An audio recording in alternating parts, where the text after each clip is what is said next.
I want to speak into two things. So as you and possibly most of the listeners know, I live in Indonesia. And one thing I noticed over here is their sales ability is quite good. There's quite an entrepreneurial aspect of the way that they sell over here. And there's a few things that I've noticed. First and foremost, often, like I've just been renovating an investment property over here. So there's been a lot of shopping happening from building supplies to contractors to, homewares, furniture stuff.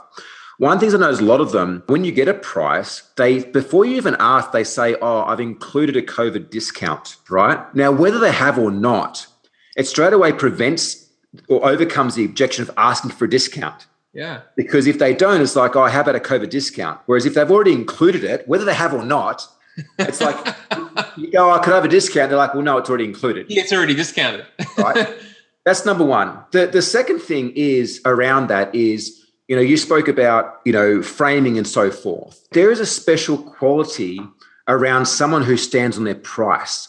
So you talked about being very good at overcoming objections. I've gone to the builder, I've gone to my furniture maker, and I've been like, hey, I want a discount. And the really interesting thing is my furniture maker, all the furniture for the house came to about 35 million, which is like $3,500 Australian.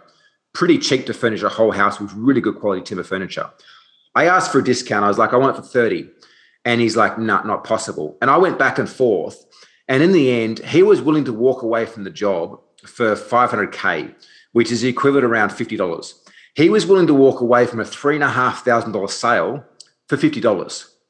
Now, what that meant for me was, number one, this guy actually valued the work that he did, and he valued his service enough that he was willing to walk away for $50, which is nothing for us. To me, that was really appealing. I was like, holy shit, I went ahead because I didn't want the inconvenience of going and getting quotes elsewhere and finding other people. And I bought into his certainty. And I see a lot, you talked about with tradies, where it's like, oh, I'll just match the other person. How often have you said, I'll match the other person and still not won the job? That's happened more times probably than you've won the job, because straight away the customer's like, oh, they try to rip me off.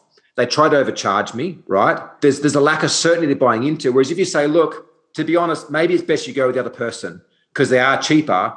However, you pay for what you get. And I've quoted you on giving you and making sure I can provide you with the absolute best quality and the service to maintain a long-term warranty, right? Straight away, you're painting a picture in the prospect's mind of shit. Like, is this person not warranting me the stuff? Is their quality as good? You're making them question their decision by standing true to the level of value and worth that you're providing for them. 100%. And it's easily said to do that, right? Anyone listening, it's great in theory, but then when you actually try and do that, like when someone asks you for a discount or says that you're expensive, your immediate reaction is what matters, that moment there. And you can have all the ideas in the world, but it requires better work on yourself. It requires that inner game kind of personal development as a salesperson, right? To be able to be strong in those moments. The next time a prospect says to you, Michael, your quote's expensive or you're more expensive than the other person, I want you to start off with, yes, you're right. And then the next word is the most important, because, right? Yeah. Yes, you're right, because. Then use this as an opportunity, not as an objection, not as a way for you to drop your pants, but as a way for you to educate your client. Yes, we are, because. Yeah. And list all the reasons, and the more unique reasons you can find, don't just say, oh, because we had better quality products or because our service, actually spend some time, even now after this episode, writing down all the reasons, all the differentiators why you could be more expensive. Yes, it is because we guarantee to actually get your job done on time. Yes, because we guarantee that after we walk away, we won't be back to fix things. Yes, because. And watch the difference in the interaction with your client as opposed to, what did you get quoted? Or, we could match your best quote.